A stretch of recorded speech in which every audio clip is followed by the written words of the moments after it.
Welcome to the Shay Sparks Show, where we talk with business and military leaders about what it truly means to invest in people. I am your host, Shay Sparks, human integration and innovation coach and speaker, and the co-founder of the Maker's Machine Inner Circle, where we challenge each other and ignite ideas into real, meaningful change. So, are you ready to dive in and ignite your inspiration with this amazing leader? Well, then, let's get you fired up. And today, my amazing guest is Brian Ahearn. Welcome to the show again, Brian. Thank you for having me. Been looking forward to the conversation. Well, Brian, honestly, I'm trying to remember when we actually met. It's been several years, maybe even 2020, which has been 6 years ago, which is mind blowing. But I just want to say thank you for just being a part of my connections, my community, and for being willing to be on the show again. Well, like I said, it's my pleasure. I appreciate the opportunity, and what we're going to talk about is obviously near and dear to my heart because it's about family. Yes, yes, yes, yes. And speaking of family, I love watching your posts and all the things that you post about your wife. It is really fun to watch how you guys interact online. I am lucky that she is a good sport, has a good sense of humor, and I always tell people, don't try this at home. I've been married 38 years. She's built a tolerance to my sense of humor. A tolerance. I love it. I love it. Well, for those of you who don't know, Brian Ahearn is the Chief Influence Officer at Influence People and a faculty member at the Cialdini Institute. As an international speaker, TEDx Talk speaker, coach, consultant, he helps clients apply research-based approaches to influence to boost results. He has written 4 books on influence. His most recent work is Influenced from Above, and is a business parable that explores the intersection of faith and influence. And he is also the author of one of my favorite books that he has written is his story, my story, our story, about a Marine and his son. Brian's LinkedIn courses on persuasive selling and coaching have been viewed more than 850,000 learners around the world, and his TEDx talk has surpassed 1 million views. And you are invited to reach out to him on his website at influencepeople.biz, and I'll have that in the show notes as well. So, Brian, I always like to start off with the first question of what does investing in people mean to you? At this point in my career, it's interesting that you asked that. I had an opportunity yesterday to meet with a young guy who is looking at getting out on his own, and it's hard. It's hard. I know it's hard. And we talked for a couple of hours, and he asked at the end what I could do for him, and I said, "You just let me do what I wanted to do, which was to help you, it's to invest in you." At this point in my career, I had so many people who helped me by sharing their knowledge, expertise, the journeys they were on, things like that, that it's a great opportunity for me to be doing the same for others. And so investing was taking 2 hours of my day to talk to this individual, to share on a personal and professional level, to hopefully help him make decisions that will help him flourish in his business, but also in his family. Mm, mm. I love that you mentioned that because I was just on a podcast myself recently where I talked about how when you have personal development, you automatically have professional development. And you were saying how, you were helping him on a professional and personal life, right? How important do you think it is that when we literally, because we show up in our business, Mhm. how we change personally really overflows onto how we do show up professionally? Um, so my organization, Influence People, I always talk about my goal is to help you enjoy more professional success and personal happiness. And I Mm, really believe that by teaching people what we call the principles of influence that were popularized by Dr. Cialdini, that if you begin to change how you communicate, if you hear that word yes more often, well, obviously in your professional life, you'll have more success. If you're a salesman and you get more yeses to first meetings and closing the sale, et cetera, if you're a leader and people more willingly say yes to the initiatives, the things they need to do, that's success.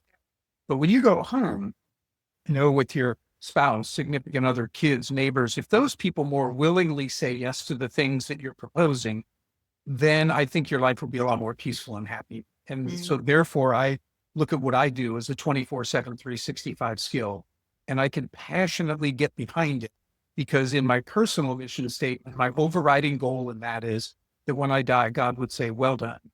Well done, good and faithful servant. You are faithful with a few things. I will put you in charge of many things. Enter into the joy of your master. And I really believe that if I can help people on that professional level, and so maybe that's more, if they're succeeding, they have more income to go on that family vacation they always wanted to take, to send their kids to college, whatever that may be, that they're going to flourish because of that. If they have better relationships with those people around them, particularly family, because they change how they communicate, I think God would say, well done to both of those. Mm, I love that. What a great answer.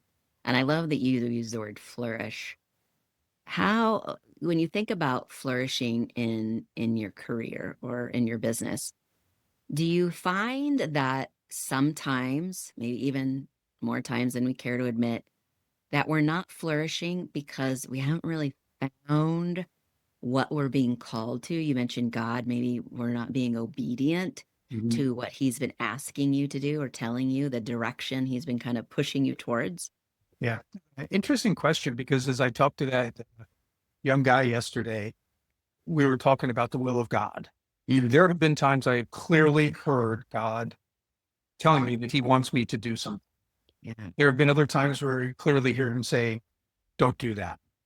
But in between those parameters is a lot of our opportunity to exercise our intelligence and free will and things like that. And I shared the analogy, and I did not come up with this. Dallas Willard is where I heard it. But Dallas Willard would talk about when his kids would go out into the backyard, they didn't have to come and always say, Dad, can I play with this? Dad, can I do that? Dad, can I? Within the parameters, the safety of that home, they had latitude to do what they wanted to do, to play with what they wanted to play with, and things like that. And the picture, I think, is for us that, if we're not hearing a definite do this or don't do this, we are to exercise the God-given talents that we have and the intellect to pursue things. Um, I think the challenge a lot of people have is they're not really sure though what they're passionate about. Mm, And when you start to find something that you're passionate about, so it's not just a job, but it's something that you look forward to, that you can invest yourself in, that you believe is making a difference, that's where I think people can really start to flourish. I love that. So if someone's floundering, for the opposite of flourish, right? If they're floundering and they're wondering, what am I passionate about? What do you tell them to lean into, to discover, I like to call it curious exploration about? Well, sometimes people's passion doesn't necessarily lend itself to vocation. I mean, it could. I was always very passionate about weightlifting, and then it was running, and then it was taekwondo. And none of those were things that I was going to pursue. I thought initially when I was in college that I was going to own a gym. That was my goal. But none of those things ultimately were where I directed my attention in terms of my vocation.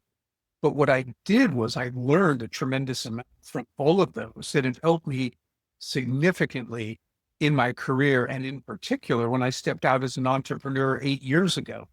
So I would counsel somebody, let's talk about what are things that you really do enjoy doing? What are things that when you do them, you feel energized? That even though it may take time and effort, at the end, you feel energized. And let's try to start looking at how can you take some of those things and where might they point you in terms of career moves and things that might at least allow you to bring that into your career so that you can see how your life is, use the word integrated earlier, how your life is really integrated. It's not that you have something over here, but you're seeing how those things connect. Mm. Well, and energize. Energy is one of my buzzwords myself. For me, and it's a kind of a check-in. Like, does this empower me? Does this energize me, or does this drain me? Mhm. Right. And so for me, one of those things was journaling. And I know for you, you've written so many books. Did you find the process of writing a book energizing to you? I really did enjoy it. Now, I've heard a lot of people say authors don't like writing, they love finishing. Mm, And there are some people who don't like running, but they want to say that I finished the race. mm, What I learned a long time ago is if you can learn to enjoy the process, then the goal is simply a reason to do something that you already love with more passion and energy. So for me, like when I was running marathons, I loved training. I loved getting up early every morning and being outside by 4:30 or 5 and running whatever the requisite miles were going to be. I loved being in the gym and the camaraderie. And I was able to transfer that into the things I do at work. So I enjoy the process of writing. When I'm writing a book, like when I wrote a couple of books that are more of a story format, a parable, I had no real out. I just was kind of going in with the flow of what was hitting me. And so every day was kind of exciting. Like, okay, what's going to happen to the lead character here? And I think that enables me to do what I'm doing and really enjoy the whole process, not just the finished work. mm, I love that. Well, oftentimes, if I'm coaching someone and they are like, "Well, I want to write a book," I always say that the finished product of the book is not the goal. It's who you become and what Right. you learn about yourself and what almost like what lessons that you are bringing back up that you Mhm. may have forgotten as you're writing. And so to what you're talking about and the most recent book influenced from above, I know that your daughter was the inspiration on that. So can you kind of dive in a little bit more? Because maybe someone's listening and they're like, well, I am passionate about this, but I don't really know what the next step is. So how did you find inspiration or did the inspiration come to you? Mhm. Like, did you have an idea like, I want to write a new book, I need to find inspiration? Or did you get the inspiration and you're like, that's a book? Yeah.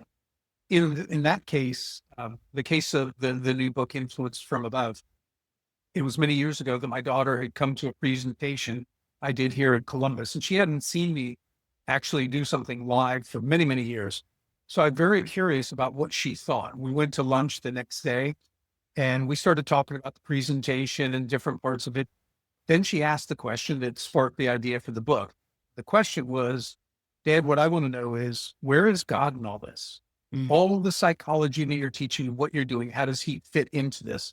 And I hadn't thought specifically about that. Now, the moral foundation, the ethical foundation for what I do certainly came from my ethics that I've learned through my Christian faith.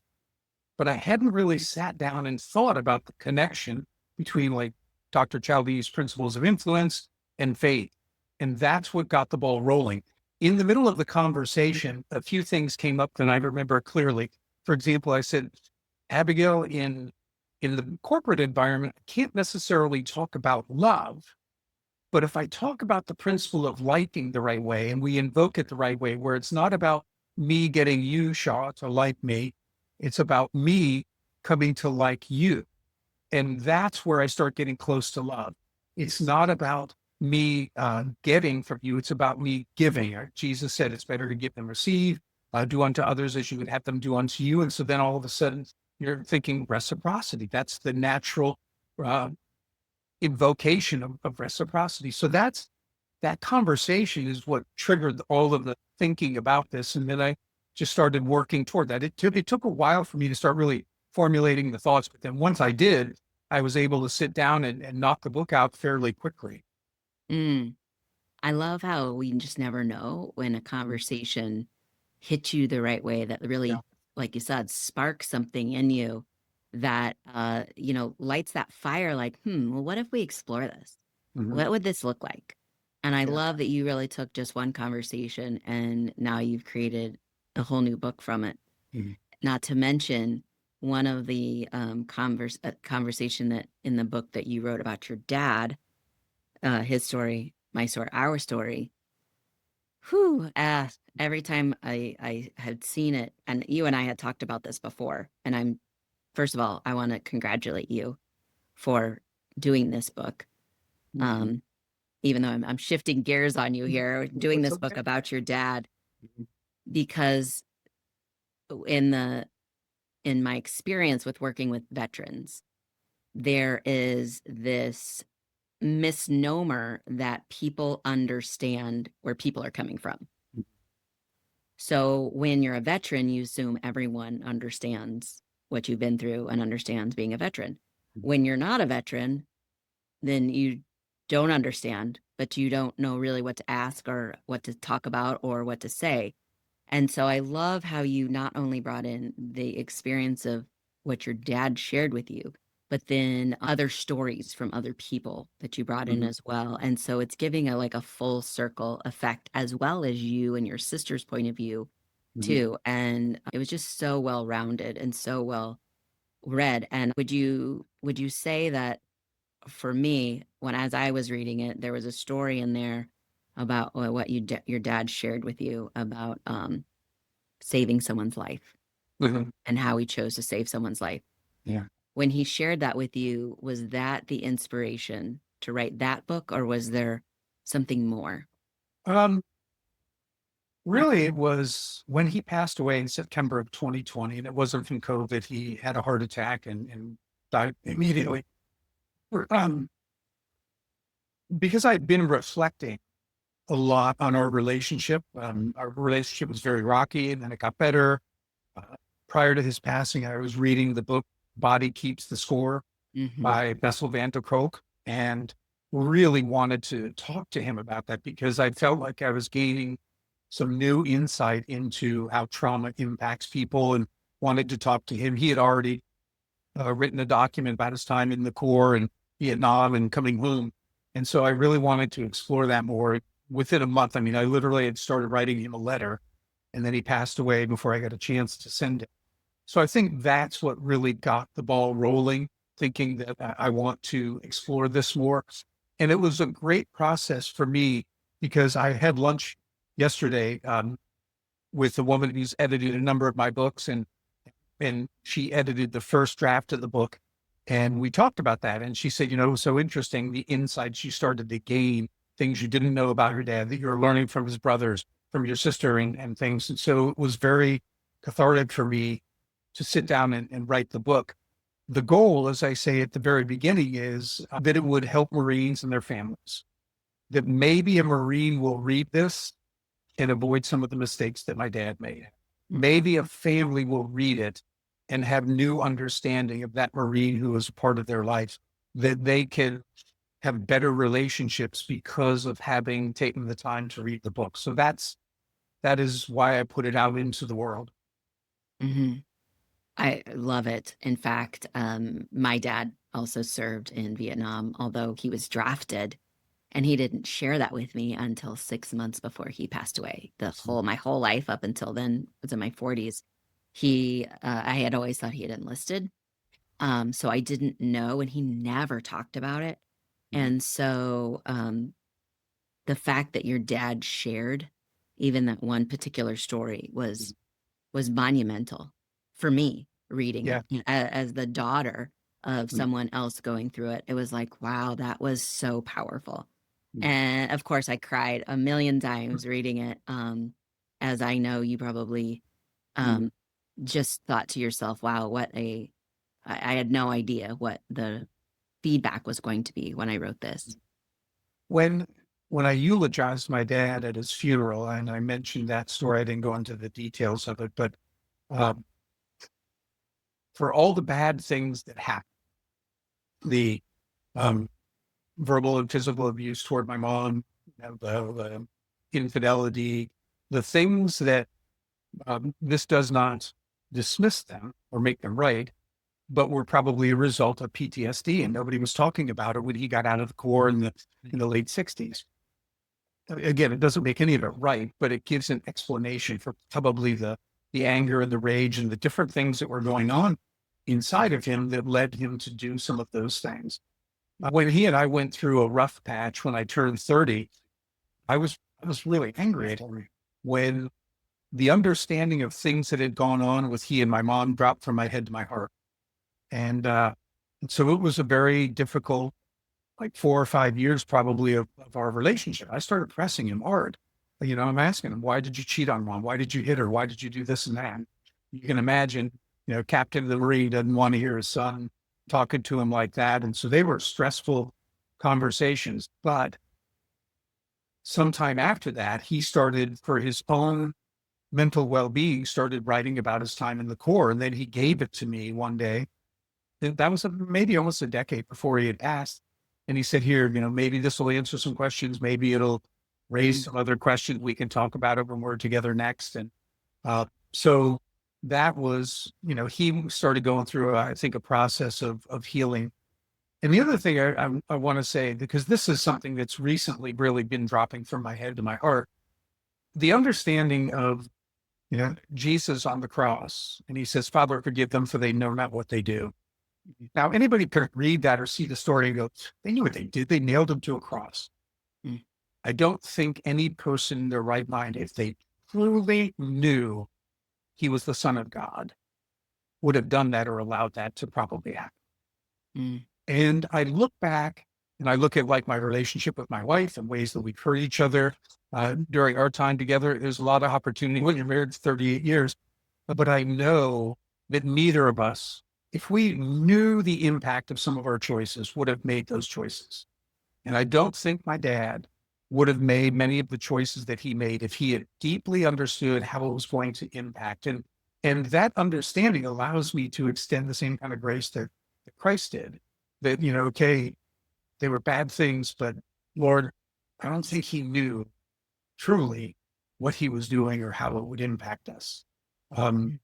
And these are things I think, hopefully other families, maybe some listeners will be able to come to those understandings for themselves and recognize that that person who's hurt them probably has a backlog of hurt themselves. Why did they do what they did? And to be able to extend grace. Because I say this a lot, but for the grace of God, that could have been me. I don't know how I would have responded if I'd grown up with an alcoholic father for whom I could never measure up. That I get my girlfriend pregnant and I have to get married, that I get into the Corps, I go to Vietnam, I see and experience all that is there. I don't know how I would have been if I had come home. So who am I to place judgment on him? He needs grace. Mm. Mm. Your story brings tears to my eyes, because one of the many things that we've always bonded over is literally our dads. And my dad was very similar in that as well. Um, abusive, alcoholic, things like that. And I don't even know. I think for me, I had to heal Mhm, first. And then I started to change the way I talked to him. mhm, And that opened up so many more doors, opportunities for us to talk, that it wasn't, that he was more, I wouldn't even say a dad. I think he just became more of my friend. mhm, And because by then I was like, well, I pretty much checked him off my list as, you're never going to parent me anyway. So why mhm, bother? When I was a teenager. So here in my, my late 30s and 40s, I was like, you know what, Dad, let's just enjoy with the time we have. And I will say that really shaped our last, I don't even know, maybe 15 years that I had him. In the last 5 years, he definitely became my best friend.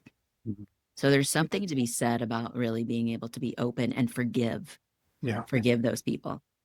I think with my dad, it was somewhat similar in that when I say he was never going to be what I wanted him to be, it's not like I had this vision of what he was supposed to be. Right. Um, but regardless, we got to a point where we could really enjoy being with each other. I could tell by the hugs when we arrived down in Florida to see him, the hugs, the I love yous when we were leaving, that it meant the world to him that we were taking time to come and see them and participate. So we kind of, I think, got to that same point. But the thing that is undeniable, there are certain things that people who are not family can do to us, and we can blow them off and choose not to have any interaction with them. But your dad's always your dad, mom's always your mom, right? And so the things that they do impact us very differently than people who are outside the family structure. And the good news for me was my wife and I, as we were in our early 30s and really like looking at becoming parents, started figuring out a lot of stuff about ourselves so that when our daughter came along, we raised her very intentionally and different than we were raised. And I truly believe, Shay, that she's a better human being than either of us. Mm. And that makes the world a little better. And if her son, we have a grandson who's 15 months old now, if Emmett ends up being better than her and Tyler, the world's getting better one person at a time. One generation at a time, Mm. right? Yeah. And that's the thing, the beauty I loved about the excuse me, the his story, my story, our story book is that you really dove into examining you. Mhm. And I love that you use the word intentional because you can see how you have chosen to be intentional in how you raised your daughter. And um, even thinking about the things that we've talked about in the past with the new book, Influence from Above, and based on the conversation that you had with your daughter, just thinking about how continuously you have chosen to be intentional. Mhm. Is there, like, how does someone go from, I call it living on a hamster wheel, to really deciding to be intentional, to make better choices, to really think about how they want to live rather than that continuous loop that they've been on? I mean, there's certainly a lot of things that come into that for me. Certainly my faith, and then like looking at my life and realizing that by the world standards I may be considered good, but by the standard of perfection I'm not, and that is not something that has to be discouraging. It's something that God promises He will help us. We will be sanctified. We will continue to move in that direction, becoming more Christ-like in terms of our thoughts and feelings and behaviors. So that was something. But I think when I think about my daughter, and I wrote in the book that listening to my wife as she questioned how she was raised in certain things, that I made a very distinct choice one day because I heard her. And the choice was that our daughter was probably only a year old at the time. And Jane said, "Hey, we're going to go to the park. Do you want to go?" And I'm standing by the kitchen window. I'm looking out and I said, "No, I'm kind of tired." And they're getting ready to leave. And then it hit me. I don't want Abigail to ever ask, like, why didn't dad go to the park? Mm. Why didn't dad do this? Why didn't he do that? Because those are the questions that my wife was asking. Why didn't my dad go on vacation? Why didn't he do this? Why? Um, and and so hearing that, I made a choice in that moment. And I said, "Hey, hang on, I'll go with you." And obviously, that was my daughter's over 30 years old now. So that was almost 30 years ago, and I still remember it. That seemed to kickstart for me the intentionality of participating with her as much as I could. And when we got to her wedding, and I have to fight back tears on this, I do the dad toast, and at the end, I said, "I'll always go to the park with you." She You're making me fight back those tears too. she knew exactly what I meant. Um, and with her son, our grandson Emmett, I'm trying to be very intentional too. We're blessed to live close. My wife watches him 3 days a week when Abigail's at work. But I do something with him that I did with Abigail when she was little. Every time I travel, I send him a postcard. He can't read it. But getting him conditioned to, Grandpa was away. Look, he sent us a postcard, and it will start to gain this momentum and be a part of his life to let him know that I'm always thinking about him. Mm. Whew, yeah, that definitely hits me in the feels too. Especially because my dad is gone now and I won't be able to have that toast from my dad. Mhm. That's so special. But two, So, Charles, just Shay, I will say this though, you know, like Christ said, better to give them receive. And if you didn't receive it or I didn't receive it, we wished we would have. There is so much joy in giving it. And so we still have that opportunity. It's just going to go in a different way. But we get to give something that maybe we wished we had or had more of. Man, it feels good to do it. yes, it does. And I knew that we would have an emotional conversation, Brian. Uh, Goodness, such a beautiful, beautiful story. I wanted to mention how cool it will be, and hopefully a very long time that your grandson will be like, and remember when we get mail and the snail mail? I got postcards that I in the snail mail, but hopefully that'll be a long time before that goes away. But I wanted to I say, will say this also too, that the reason that I do this is because I had forgotten that I did that with my daughter Mm, until at the reveal at the wedding. And I walk in the room, and there's a table, and there's all these postcards. And I'm like, what is that? She goes, "Huh, those are all the cards you sent me." beautiful. Mm. Beautiful. Well, I want to ask because we're talking about intentionality. So if someone is listening to this, watching this, and they're like, I want to be more intentional. Is there advice that you would give them on how to be more intentional, what that looks like, what it feels like? Well, I'm glad you prefaced it with somebody saying, I want to be. Because if you may be thinking like, oh, it'd be nice. I wish I was like that. But saying I want to be, kind of committing to that's the first step. And then I think the easiest thing that you can do at that point is act on what is coming to you. So I try to, if somebody comes to mind, I try to text them right away.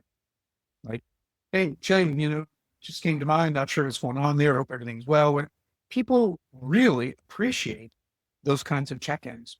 And while people may poo-poo texting, because it's so short, I can have interaction with people that I would not have otherwise because I probably wouldn't have picked up the phone and gotten into a conversation. But I'm parking the car and they're on my mind and I can go ahead and do that. And that is a step into intentionality. And from there, like anything else, it starts to get easier because you're starting to build that muscle of habit. And then maybe you do start picking up the phone, or maybe you send an email, maybe you're driving by and you just pop in to see somebody. But these are the relational types of intentionality. But I think it's not dismissing that seemingly random thought and acting on it and seeing what that does. And when you see how people start responding, it becomes a self-reinforcing mechanism where you feel really good because that meant something to them. And it makes it easier and easier and easier to start doing that. Mm. So what I'm hearing is kind of a full circle about being a good and faithful servant, Mm. right?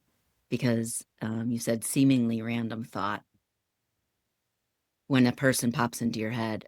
So how influential, I'll use your word, do you think your faith has really had on being intentional?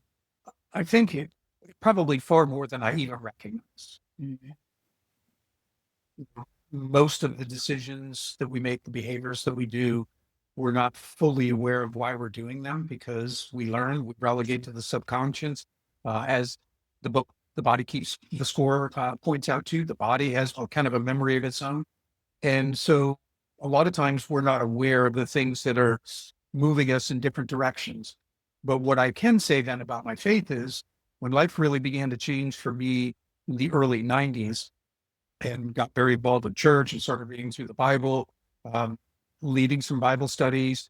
That faith is what is relegated into the subconscious for me. I don't have to forwardly think about things. I think that my thoughts and behaviors pretty naturally start moving more and more in the direction that God would want me to go, not because I'm sitting down and gritting my teeth and saying I'm going to do that, but I've allowed his word and people and worship and things like that to change me internally so that what comes forth naturally is more in line and pleasing to God. So that's where I think a lot of it begins. It's not unlike if you eat healthy and you exercise, even if you can't exercise today or you have to miss time because you got injured, whatever, you still had that base.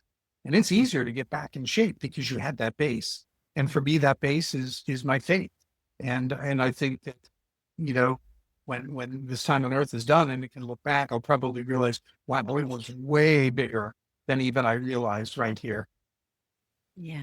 Well, again, just knowing you and especially from your latest book, The Influence from Above, it just sounds like it's that foundation, like you Mhm. mentioned, right? It brings me to mind what you consume consumes you. Mhm. And so I love that you talk about it getting into your unconscious, which totally goes back to body keeps the score because of what people who have been through trauma have been consuming, right? Not even, and Right. sometimes they're not even realizing it that's what they're consuming. but then it gets programmed into their system Right. and then it shows up in other ways, right? And so I love that you were taking that analogy and putting it to with our faith. Yeah. How when you Well, really dive into it, it gets into your unconscious and goes through your entire being so mhm, that now the work is done in you. So mhm. now the work can do through you. I've I've been doing something that's just been really fascinating. In December, I had, around the holidays, things were slow. Nobody wants to come out and sweep, do those things.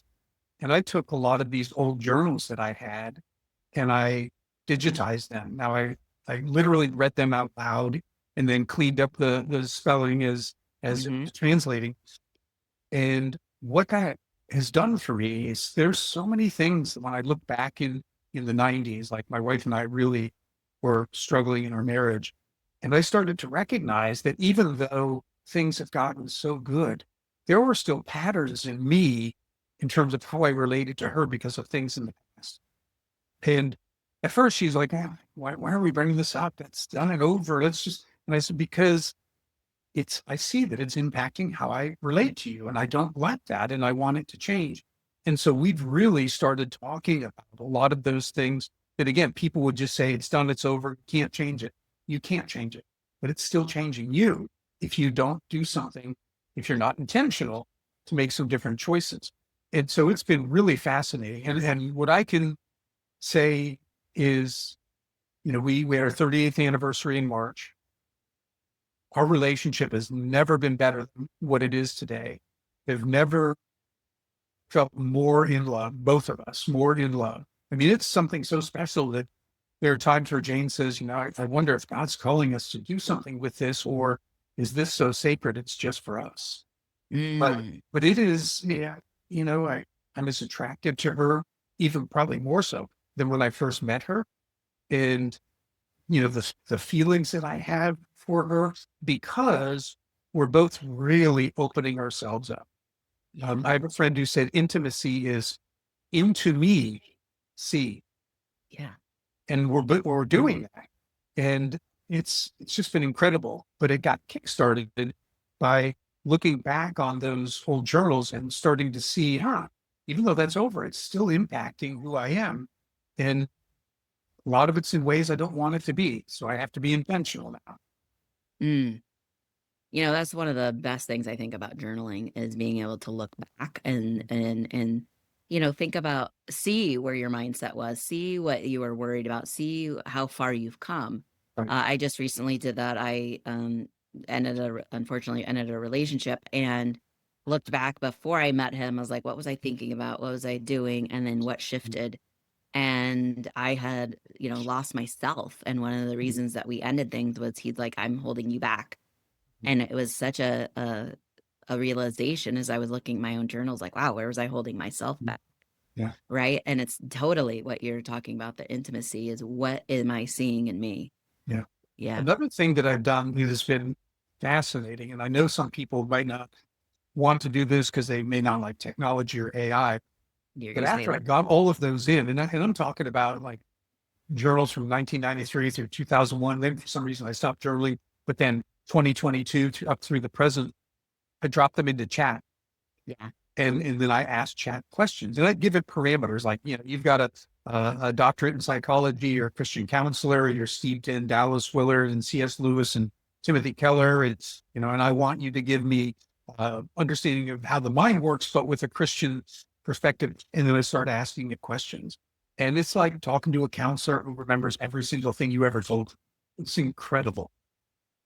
Yes. And again, this is why we're friends, Brian.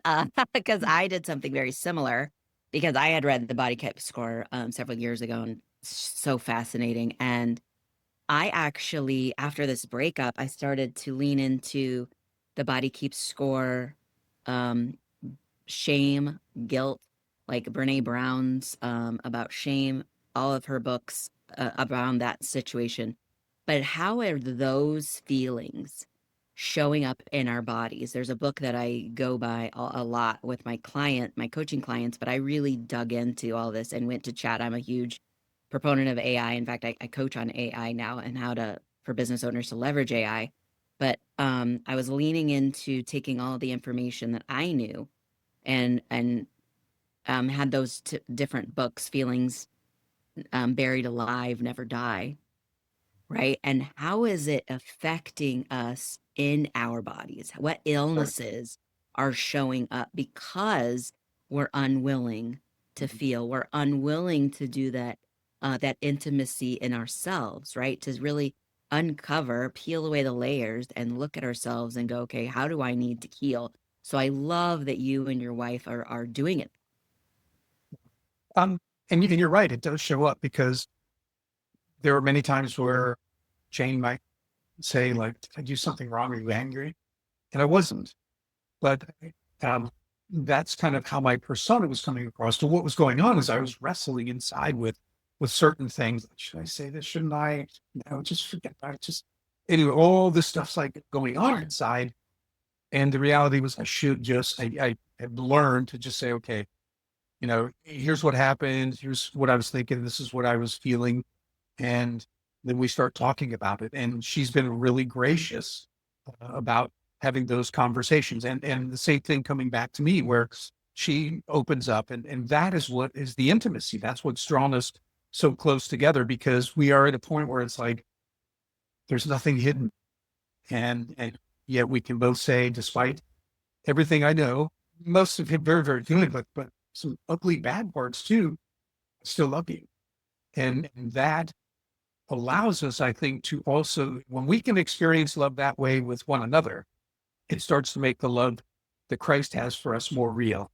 That he died for us. He knew who we were and what we do as human beings, the sinful nature that we had, and yet he was still willing to sacrifice it all for us. And so there's always this, to me, kind of a parallel track for me in terms of learning has been like seeing things in the Bible and going, holy cow, that's going on with me. Or maybe seeing what's going on with me and then turning and going, wow, Paul went through that in the Bible. And it just deepens my faith. Mm. I I obviously love this conversation, Brian. We can talk for hours. One of the things for our audience, an AI hack, I will tell you. So, what Brian is talking about is really being able to apply what you read. And I was working with a client recently who was like, I can read the scripture, but it just doesn't make sense to me. I'm like, great, you have your chatty Cathy, as I like to affectionately call my chat GBT, right? And they're like, yeah. And I said, great. So copy that verse, and put it in your chat GPT and say, with everything that you know about me, give me 3 examples how this applies to me. Mhm. This verse applies to me. And they were like, oh my God, Shay. And I'm like, yeah. Like, think about the magnitude of how studying the Bible will now shift when you really put it into um, real world, real Right. individual application rather than, oh, this was great. This happened 2000 years ago plus, right? No, this literally affects you today. And this is how. And the more information you give Chad about yourself. So obviously I've written 5 books. Those are all uploaded. When I was teaching Bible studies, I started putting together what I'll call like a commentary. I was using it for the Bible study. 2, I wanted to give it to my daughter so she'd always know what I thought about God. It ended up being 1,000 pages. So that's a lot of thoughts about God. Uh, I'm the, not surprised. the journals that I've uploaded, the personality tests that I've taken over time. I've just shoved all this up and Yeah. then I can start asking it those questions. So as an example, when I started coming to that realization about forgive them for they know not what they do and not have these thoughts rolling around, and I journaled about it and then I dropped it in and said, let's talk about this entry and forgiveness and whether or not people really understand the impact and just had this amazing conversation to build out my thinking around um, it's just there's so much that we can do with that to help us on a personal level, mentally, physically, and emotionally, which then makes us show up as better human beings in the world. I totally agree. And gosh, we could talk for a long time, for hours, especially on that topic. But before we continue, I do need to give a shout out to my sponsors. I mean, my gosh, time is just flying by. So if you are love community, one of the things that Brian and I have literally been talking about is community, even though we haven't been mentioning it. Who are you surrounding yourself with? Who are you connecting yourself with? Who are you influenced by? Right. And so faith is definitely one of that ones that we've been talking about today. And it according to my values, I've co-created something called the Maker's Machine. It is an inner circle. It is a community for purpose-driven entrepreneurs and creators who are done with small talk. Clearly, I don't have small talk here, and are ready for big change. We're finding that leaders who are at the top are thinking that, it has to be lonely because that's what they've been conditioned to think. And I think, well, what if that's a lie? And what the truth is that we actually grow and prosper in community. And so we take real ideas and we transform them into meaningful growth because we believe your next conversation is just waiting to change your life and your business. So if you're interested and you're like, wow, what is this? I want to know more, reach out to me at themakersmachine.com. Well, Brian, before we wrap up, I know we have many other more questions. So I'm just curious. I have a very unique audience. It is a lot of people who are in transition. Maybe they haven't made that intentional step of where they're going, but they're considering it. They're thinking about it. Some of them are in the military, coming out, going into civilian life, and now they're like, now what in transition? Or they're an employee and they're looking into becoming an entrepreneur, starting their own business. So, based on all of the things, especially your faith, what advice would you give them to really figure out how to be intentional in deciding what to do next? Well, you use the word community. So I would say build a community of people who are going to love and support you and people that you can trust for solid advice. Uh, I had that. It wasn't that I had to go out and like establish it because of my career. For example, my boss, the guy I worked for 18 years, who's still a close friend. I thought a brilliant business mind. And so I would bounce ideas off of him all the time. When it came to the very specifics of like building out my business, I had another friend who has a great training business. He's many, many years ahead of me. And he was kind enough to share anytime I had advice, he was kind enough to share information with me that really helped to guide me. So I had these people that I could turn to. I had somebody who worked for me who was just a great employee. I've always said if I was going to look to build my business by hiring people, Caitlin would have been the first one I would hire. So I was able to turn to her to help create content and help her kind of get going with her own business in doing those things. You've got to have that community that is surrounding you because there's no way you can do it all by yourself. And you don't have to learn through mistakes when other people have already walked the path that you're starting to go down and learn from. Yes, I wholeheartedly agree. And one of the many things that we talk about here is legacy. And I was just thinking about your all the journals that you uploaded to AI, and I can only imagine that there's probably several more books in there for you to write. And the beautiful legacy that you have shared about your father, but also the one with your daughter, with your new book. What um, legacy do you want to leave? How do you want to be remembered? You know, I wrote a personal mission statement after reading Stephen Covey's Seven Habits because the chapter begin with the end in mind. You go up to the coffin, it's you. What do you want people to say? And that's the whole basis of my mission statement that starts with, well done, good and faithful servant. And then it looks at, say, for me to attain that, I need to focus on my faith, my family, my personal well-being, and my career in that order.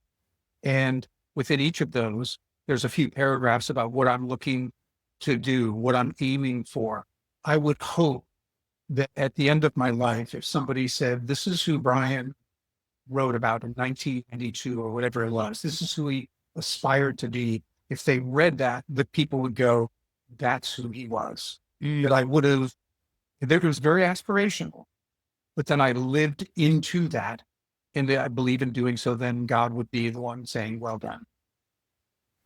So I love that you put those in order because one of the things that we talk about in the community is how when you are following your purpose, the profit will automatically show up. Do you agree with that or disagree with that?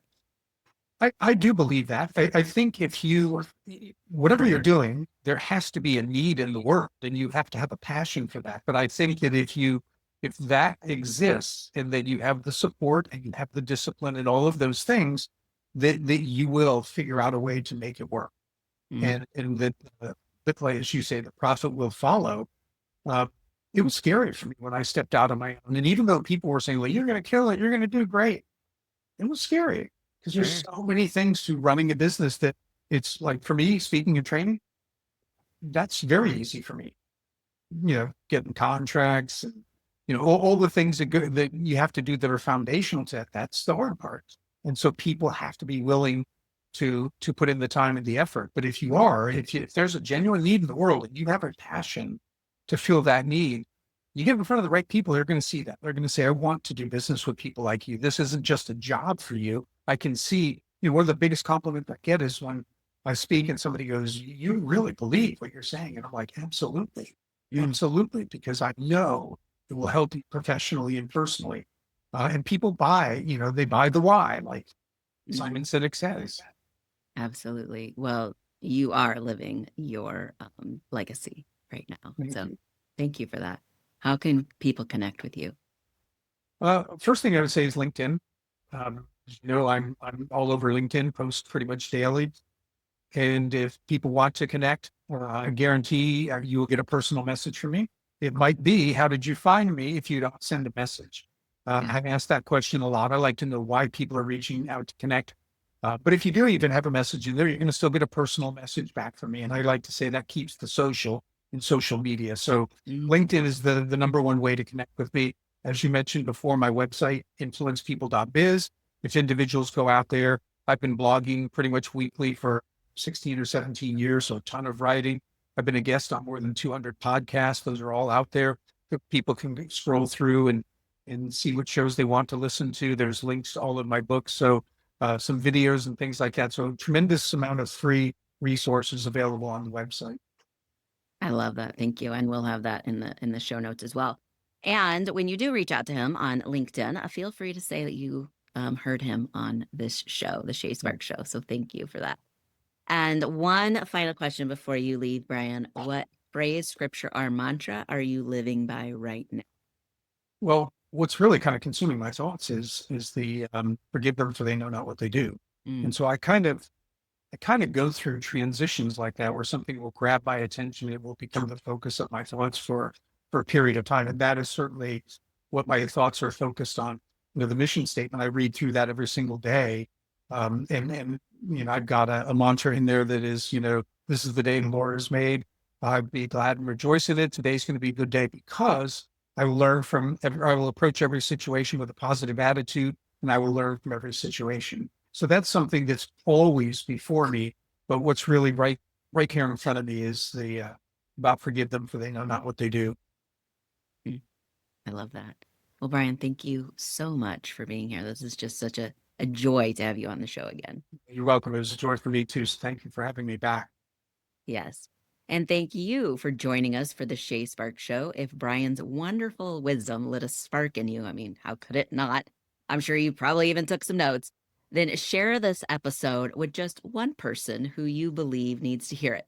All we ask is just one because we know that meaningful change starts with just one conversation. And if you're ready to ignite your ideas into meaningful action and watch your business and life thrive, then join us for the Maker's Machine Inner Circle to keep that momentum going. Head over to themakersmachine.com or theshaysparkshow.com, and I will send you a special invitation on the last Thursday of every month. So until next time, keep investing in people and let's get fired up.